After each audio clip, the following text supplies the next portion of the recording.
Right. And then, Peter, we will try another time and see Right. Yes, if we'll you're try. fine, if it's fine with Put it on. you. Put this onto a 2K monitor. I've got another tablet here, just making sure that everything's right. So let's just do this, and we'll sort out properly next time. So desktop 2 over here. I'm going to share this one here. All right. So I know you can all see that because I can see that on my other Yep. tablet. So that's good. So what I'm talking about today, starting forth, of course, you know, a lot of you guys are very experienced with it all, etc. There's a lot of new ones that haven't done much with Forth for quite a while, and not sure how to start. You know, sometimes we have a little challenge, and you think, how do we do this? How do we go about it? And last time I did a lift challenge, uh, I could see everybody was really overthinking it, trying to think about all these variables and everything else and so on. You know what I did? Look at that starting forth. What did I do? The S there. I simply started simply.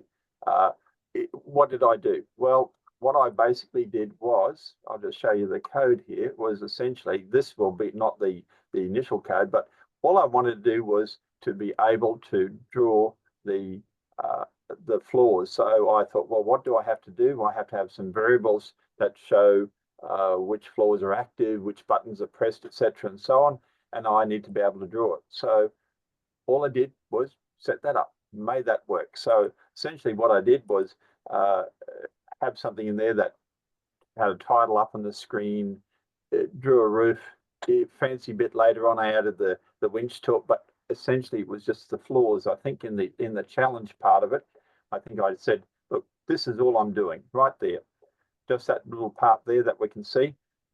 I'm just doing that for starters and showing a lift down here, the actual lift cab, elevator, whatever you want to call it, and the floor numbers, etc., and any up and down and stops, etc., requests for that. So this is all I did. I drew that first because you know what happens? This happens. I have something tangible. I can visualize it. I can see it. And it was easy. Of course, I had a few variables in there, but I kept it very simple. So how did I get to that point? Well, I avoided overthinking, didn't I? So um, I'm just making sure that start is correct here. But yes, avoid overthinking. And when we can actually, you know, it's like you're making something, breadboarding, or even maybe you're molding with clay or anything like that, wood, whatever. You're actually working with it. You get a bit of a feel. You look at it, and you go, "Yep, this is how I want it to go." So when you do that and shape and mold it, you start to visualize and get some better ideas on how to approach it. And as we do that, well, we get something working. So, of course, this other part here, refinement, we make it better. But then sometimes we get in that little trap of just going around and around and around and around and making it better.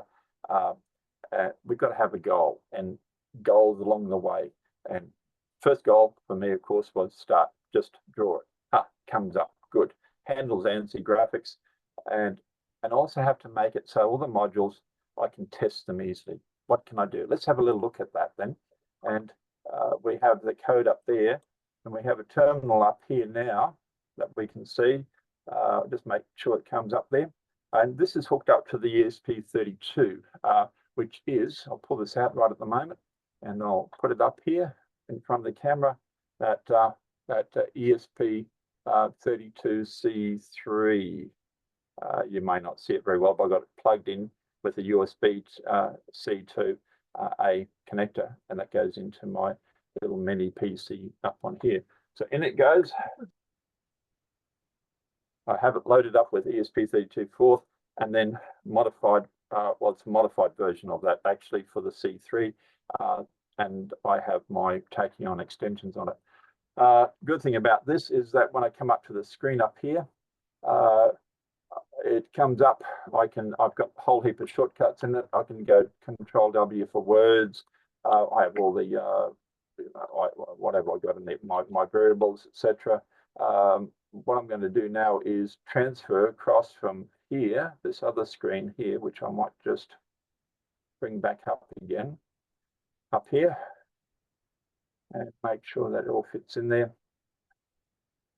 Okay, it's squeezing up somewhere, so I'll just squeeze it up a bit this way, bring it back. Here we go. I'm going to send a file across from here. I hope it's from here. It's part of it's disappeared off the screen here, so I'll just get it back again, and we'll get this going. It'd be more like a classroom. The teacher gets to set up the classroom beforehand, and the kids come in much easier. Okay, now we're going to, I've got a little script in here, send, which is, you see that down the bottom there, and that's just basically using ASCII transfer to send a file across onto that particular device. So I'm going to send lift this code up here, lift up here, and send that to ACM 0. So that'll be /dev/tty ACM 0. And look over on the left, and you'll see that just going through. So we'll just do that now, and did it go through? Just put a delay after that to 5 milliseconds, and in it goes. And it's a batch load, so we only have errors that come up in there, and we can see that there was 5,236 bytes compiled, and with 225 lines. So that's good. And what's in there? Let's do a Control W, and it shows us that it has lift in there and all these words to do with lift. So let's just try it out from the actual code back here. And what we'll just do is we'll move down here so we can see where the code is up here. Lift is very simply setting everything up and operating that lift. And where we go through, we scan it, we show it, etc. Let's see if I can just show it, see if that works. We might have to initialize some variables, and I'll show the lift in here. I think I can do it without, yes, I can just type in show. But let's just show. There we go. So clear the screen and show again. And so it's just drawn a lift with 16 floors. This is essentially what I did when I started with Forth, and just made that work here.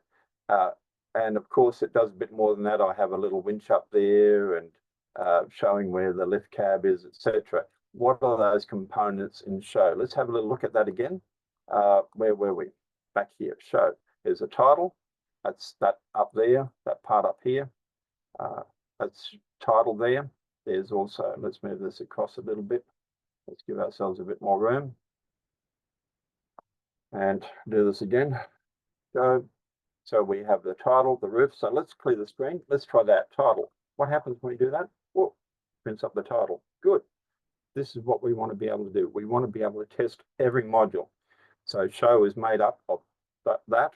Then what's the roof look like? Well, roof will look like that. It's just drawing a few lines across there, nice and easy. A winch, what does that look like? Well, it's got that, and it's got a little header in there as well. And the winch is that little symbol that just turns around to animate it a little bit. And the floors, what do they look like? There we are. There's all the floors. And of course, we're not trying to format the screen at the moment. And floors essentially are made up of a do loop, which will go around. Let's have a look at that. Floors, we can see that right up here. The number of floors that we have. And we just go through and we pass through a floor number, etc., through to it from 16 from the maximum right down. So if I go number 4 floor, what happens? It draws that floor. There's nothing on it, but floor 1 is different because now it has the lift cab sitting on it there, which is represented by that green. There'll be more to it once it starts actually running. And so we can test it all out like that, and then like this is all factored, so it's choosing a good name. Look at that word here, for instance. We have bring it up a little bit more so you can see it a bit clearer. Keep it nice and easy. Where are the comments? If we choose, we factor it, we choose the right name for it.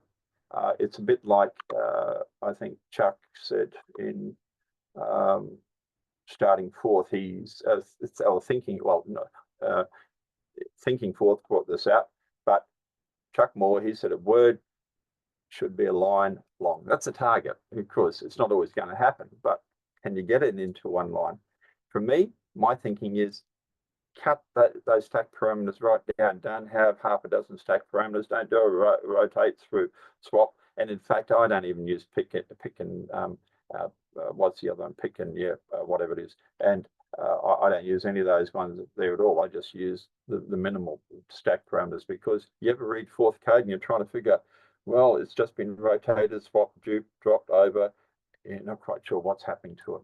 So try to keep that to a minimum and choose a good name for it. That's an art to it. You got to think. It's a nice, simple name. I think in thinking fourth, it says about don't try to describe the function, how it does it. Just so make it. For me, it's like make it a comment. It's almost like saying this is what I'm going to do next. Okay, and avoid these hyphenated names. So looking back at that code, when we draw the floors, this is all we're trying to do, and we just say, okay, here's the floor, and the floor takes a floor number. We're just using a parameter on the stack. This makes it easy for testing.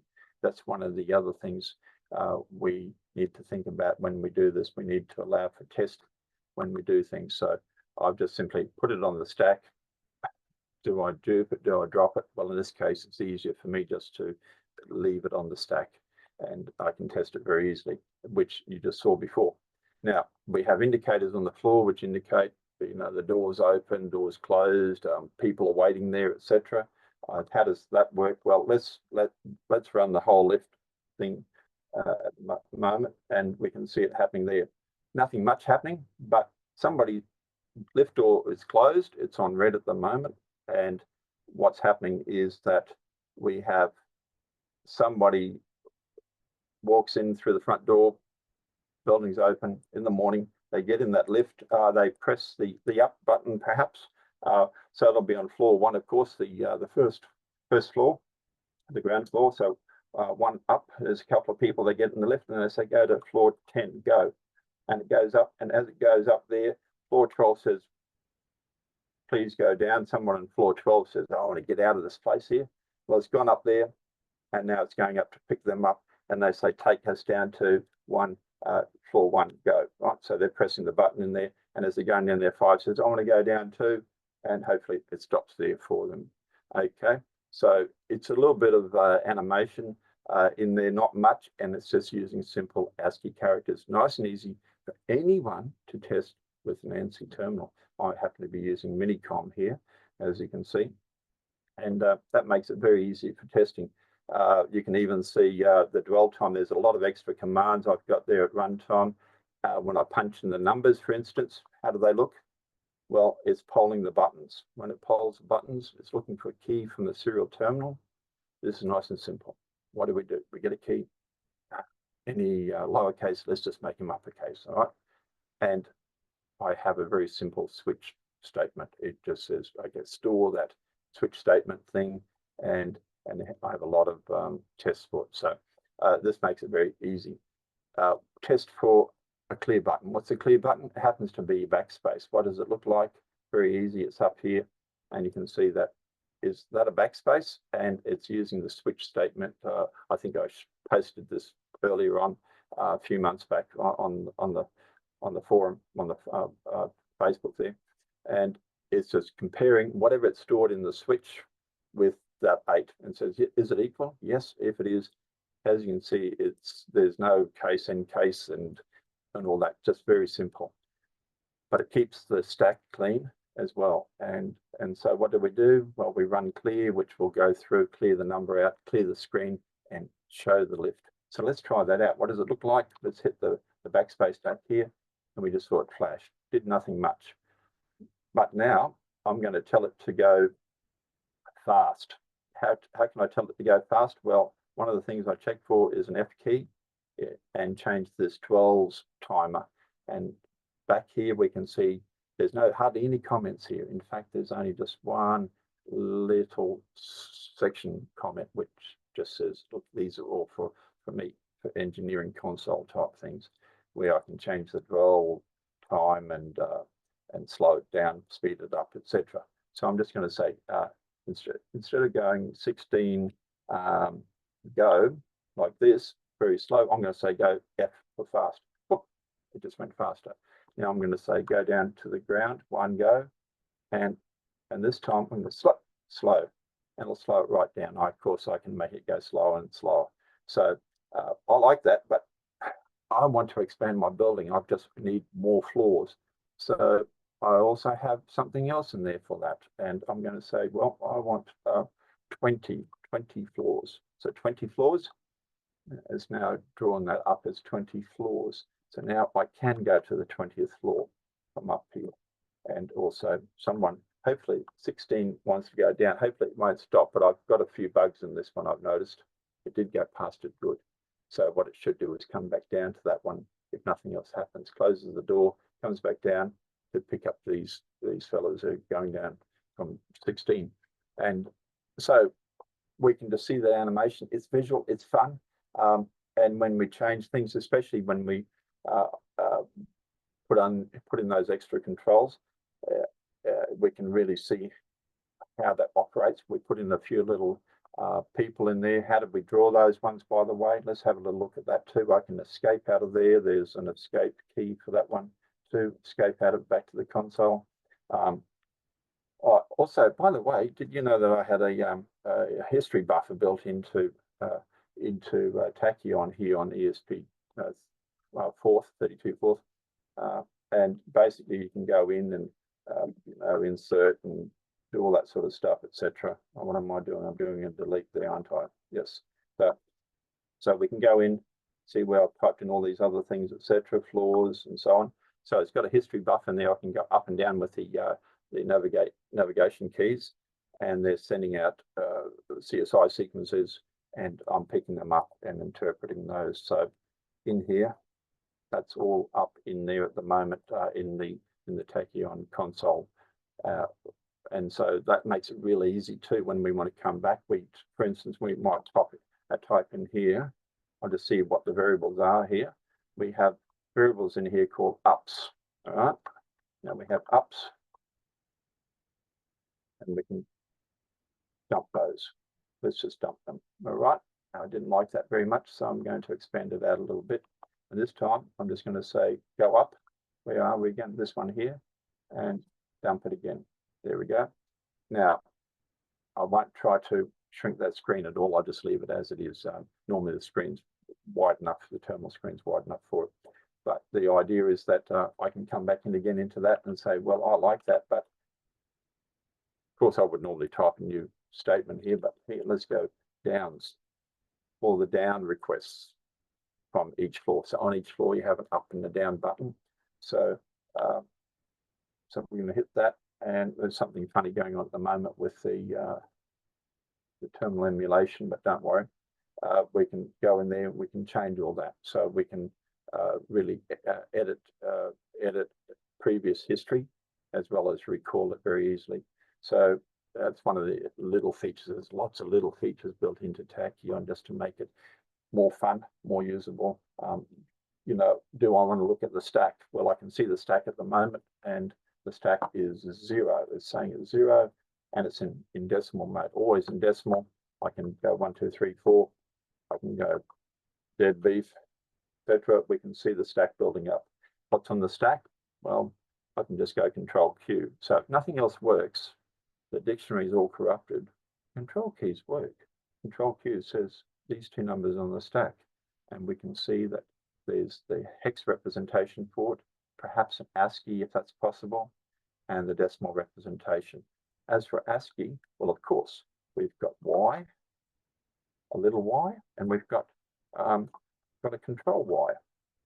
And what's on the stack? Well, there they are. There's a control Y, which happens to be a 19 hex, and a lowercase y 79. And I like to show that stack as a top down, so we can just visualize it very easily. And there's nothing much to that. There's so many things built into here. We haven't got time to discuss it all. It's so easy to try it all out. But I think perhaps what I'll just go back through to that document now and just look at this next part of it, talking about the 5 Fs. I just came up with something because I used to do this. I used to go in there, try to have all these features, but really all we want it to do is to work.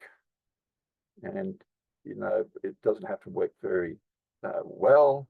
It just has to work. You know, it's like a car. Do the wheels go around? If they don't go around, the engine doesn't start. Well, forget about it. Functionality first. Fancy features follow. They're my 5 Fs. And I basically try to stick by it. I just get something working first. Yes, it's rough, it's ready, but it's working. And then I start to refine it. And as you can see from the lift game challenge here, I just simply did the easiest part. The easiest part was just to draw it and then watch it working, animate through. So in the thinking fourth, it talks about that factoring we mentioned before and choosing a good name. And as we see in here, hardly any comments at all. And when I do have a comment, well, it's really just to describe, for instance, here just a couple of little reminders in here, perhaps for me, that I have in here. And what I like to do is, this is not perfect at present, but I do have some conventions here, by the way. That's like my check or poll, and anything in square brackets here, that's like a button. You know, you pressed a button. So we have different buttons here that we're checking. Back here, we're scanning. We show the lift. Then we check to see if it's the dwell time is running, etc. If it is, then let's decrement it. I do have decrement operators for byte and word and 32-bit, etc. Decrement operators. I hate having to do that. Yeah, how do you decrement on a byte? Well, yeah, and the variables here are specified. It's not variable, by the way. When we see that dwell, for instance, I hope I'm not jumping around too much, but just something here that we have the variable specified up here. Of course, I can say variable, but what does it always do? Always gives you the cell size. You want less, you want more, and you do the ugly a lots or minus a lots. What I do is I have a separate data space. I can have all those variables one after another. So if I say, for instance, I want 64 plus 65 in this case, bytes of ups, that's what I get. And so therefore, when I look at ups, what's the address for ups? I should say ups like this. And I print out a hex, by the way, here with a long hex, so 3FCAAC74. But the downs should be another 41 hex bytes after that. So downs, print. And there we go. We can see that the address has just gone up that extra little bit there. So all the data is all together. And in fact, when I initialize it, what do? I don't go through each variable. What do? Back down here, what does it do? It goes right there. It just says, I'm going to erase all those variables that are there in that data space like that. And so I can have whatever size I want for it. It makes it very easy to manipulate variables. I'm not worried ever about overriding the dictionary or code. That's normally what happens with variables, doesn't it? And so this is another part of my fourth philosophy, you know, part of the 5 Fs, I guess. And hey, why can't philosophy start with an F too? But there we go. That makes it very simple. And also I'm using color, as you noticed. And when I use color there, I can see straight away, here's my input. I got 1, 2, 3, 4. Let's go up a little bit. Let's clear that screen. And let's go 1, 2, 3, 4 plus. When I print it, well, I like to have it on the same line, and I can see straight away input and output and the results. And that's partly how I work with Forth. And as I said, it's just like, well, really just trying to have fun when I'm doing it. So, questions?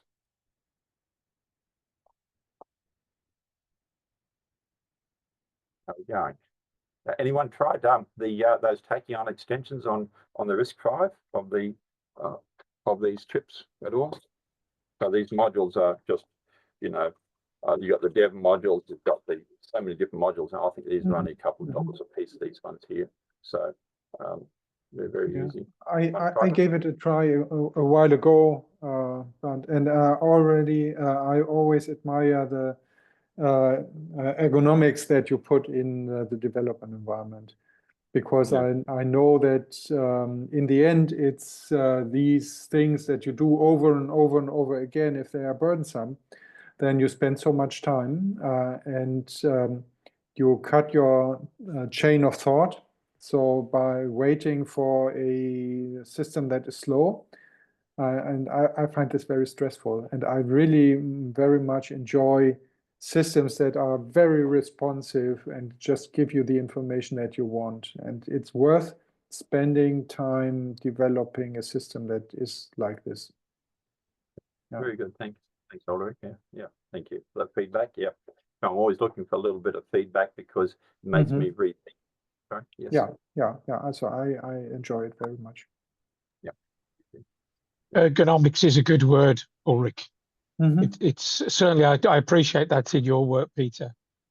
Just I've stolen various of the words because some of them are very short, and even when I'm using other systems, you can get at exactly what you're after very quickly.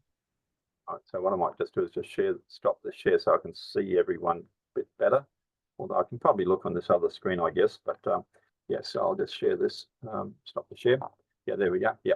So yeah, Rob, like you've got the motor stuff going, and it's really great because you're seeing you do this and there it goes and it does that. And I've done various things in industry and everything where you see it working and doing something, and it's really rewarding to have that feedback. Ergonomics tied in with productivity and ergonomics makes it enjoyable. Yeah. More enjoyable. Yeah. It's been very frustrating on some fourths. How do I get the information out? But this makes it easier.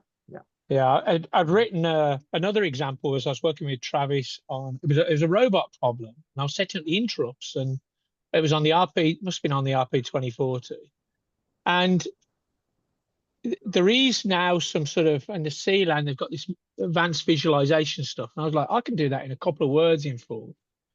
And so it's a command that just prints out like a bit mask that's spaced out of all the interrupt flags and what's they're enabled. And suddenly you can see how the interrupts work just with a couple of characters in the command line. And I was like to Travis, I think you're setting the wrong bit, which is unusual for Travis. He's not here, but Travis is if Travis says something, he's usually right? But he had debugged that particular bit to that depth that I had because I was using a different set of features on the chip. And just writing a visualization word must have saved me days, I think. A couple of minutes of work, all to do with ergonomics of your development environment. Exactly. Yeah. All the time. Yeah. So see this here? I still got a bit of it there. See? So, otherwise, it'll be pulled out. So you really want to see things so fast as a microscope into technical issues. Yeah. Are there any? Atle, you're raising your hand. No, it's just about seeing something. I downloaded all your stuff, but could you just hold up that that module that you're implementing this on so I can see which one it is, because I'm getting confused with all these now. I know it's not this one. I know it's not the ESP32. It's the little one, isn't it? Well, I started off with the Zhao one first off. This is one I started off with first. Well, it's a C3 module, but then this was much cheaper. These were you got to make sure you get the shipping right and everything else from AliExpress. But around about $2, maybe a bit less here Australian. And so I had a whole stack of those. I've got them everywhere at the moment, and I intend to just use them with all that. Just put them in as little control modules. Yeah. But both of them will run the software that I downloaded from that link you gave me. Yeah, that's it. Yeah, and a good thing too about these chips, I've got the chips.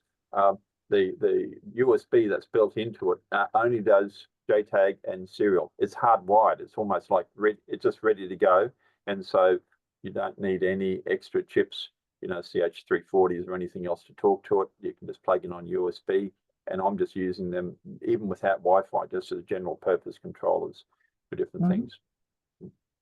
Excellent, thanks. Thank you. All right. Other questions, remarks for Peter?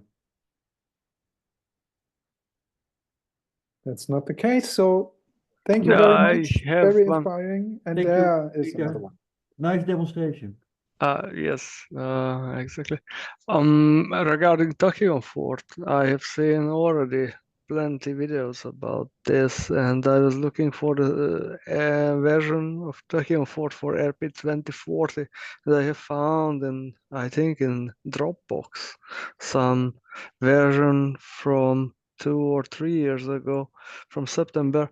I am not sure who is the author of Tachyon Fort. I assume you Peter. are. Peter. Is there any more recent version of Tachyon Fort for RP2040 or other Raspberry Pico board? As I have a vast amount of RP2040 boards and no ESP one currently. Yeah, put the pressure on me, and I because like I only just added the extensions to other fourths and for the RP2040 for Tamikris, for instance, and it wasn't ideal, but it got the job done and let me play with it and have those ergonomics and that interactivity that and everything that I needed. But really, my ideal is to rewrite the kernel for it all in Tachyon Fort, have it nice and compact along with all the editors and everything else. And so I'm focusing away from the parallax, which I originally developed Tachyon for on the Propeller 1 and Propeller 2. And I want to just focus on RISC-V, which is why we have the ESP32C3, and there's other variants of that too. And the RP2350, which I also have here, because I want to use the RISC-V cores on there. And there's plenty of other chips I have.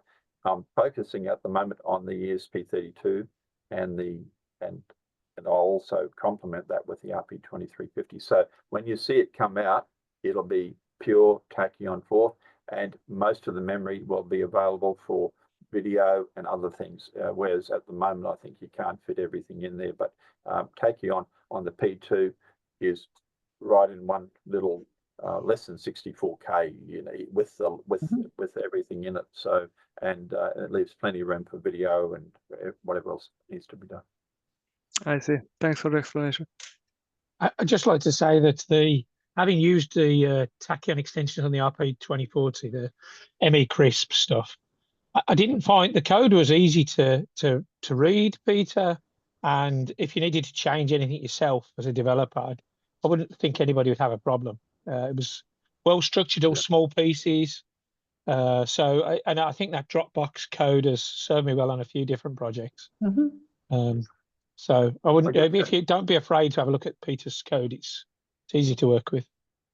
Yeah, and as you can see, look, the way I work with it, loading it back in again, I can load in all those extensions back into the ESP32 just through that send command or whatever script I use, and it's very fast. It compiles straight away and it's ready to go again. One little change, and the other thing too is I'm just going to ask. I put mine in Dropbox because it's just easy for me to work from one computer to another. But some people really like to have GitHub. I mean, GitHub's probably easy to find, I guess, and Dropbox is a bit harder. So, because you need the link. Yeah. So I'm just wondering how people find that. Yeah. In my opinion, I think people are starting to go. I mean, there are other version control systems, but I think people are starting to search for stuff on GitHub. And I mean, I'm not entirely. I mean, I like Git as a version control system. I mean, not everybody does. And obviously, GitHub's by Microsoft, and at the moment they're acting as a good shepherd for that project. I think that finding it is tricky if it's on a place like Dropbox. I even find SourceForge a bit hard to navigate. They feel like they've stuck about 15 years ago. Whereas GitHub, I quite often search for it, and there's a lot of Forth projects on GitHub. Yeah. And you can find things like MQTT servers and all manner of stuff, right? So I mean, if you can get it on GitHub, it just gives it a bit more visibility and allows other people perhaps to, although you do end up as a maintainer. I mean, that's the disadvantage, but I think in terms of visibility, I think GitHub's about the best that I know of at the moment. That would be the only thing. I mean, I don't have a problem fetching things from anywhere I need to, but. Yeah. All right. No, that's good. Just have some feedback on that because, like, it's easy for me to use Dropbox, but I know it's not convenient and hard to find it too. Yeah. And it's a mess too, like my desk. Yeah, I don't mind that as long as you can find it. I don't mind. I'll take whatever people give me for free. That's not a problem at all. Thank you. All right.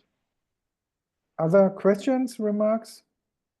There is another advantage for GitHub, that is the Wi-Fi, because there are subjects that doesn't properly belong in the documentation because it is special, but